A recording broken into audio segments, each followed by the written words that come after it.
Mushetu. Mushetu. Mabla tedi. Ausiye skira kwe bhachi. Aiwa, skira ka blessa kare bhachi. Andini ka? Ara ka blessa sawi. Aiwa ndikuroona. Aiwa ndimano wacho ka iwe. Aiwa, kosi wacho. Unodaiso munhu wese Mushetu. Ngodeso mabla. Aiwa tisitukurira. Tirarira. Yes. Ndapana kuona shamba. Ndoniri shamba. Unoona suka. Unosanda karota hope buru wangu sho. Arota hope? Arota hope dzingotyisa. Kwakarota chivu. Kurota ndichitorwa nemvura.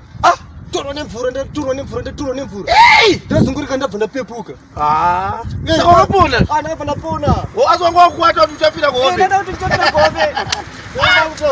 Aiwa, ama1 mzee. Ama1 mzee. Ama nje ndikakutaurira yangu. Ama1. Ndo. Ama1. Chi.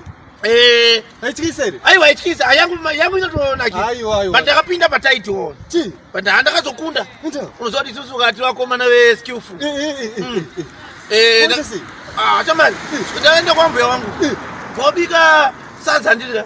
But moni nakachembi pai. But wakawanza sauti. Muriwo. Samanje kuti ndivatune manje. Apamba kaipa ndainyara. Wenyara. Funga kuti uriwe wewe. Kana kuti uyu munhu ari kutoona izvezvo. Ariye asvika kwambuya abikirwa muriwo sadza nemurone wakawanda sauti. Unowaudza uchiti kudii? Ai ndiri ndaingoredza kuti apa izhula. Ndaiwadza kuti zhula. Zhula. Ukuchivaviwa? Aiwa zhula. Kundike kuite sei? Ini handite izvozvo. Nada pachikutukezi. Handite. Isoneru. Ndikutaura ndakavataurira. Unovatichi. But unovataurira in a polite way.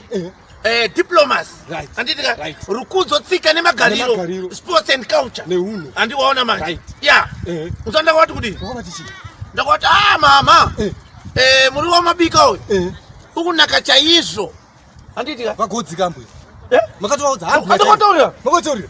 Ndikati ukunaka chaizvo. Asi kungoti munyu wamakatenga rwendo runo une simba rakawandisa. Toshomanini twamaisa. Ukuita kunge mawanza. Ya. Avakanakirwa ndikuta kutaurira.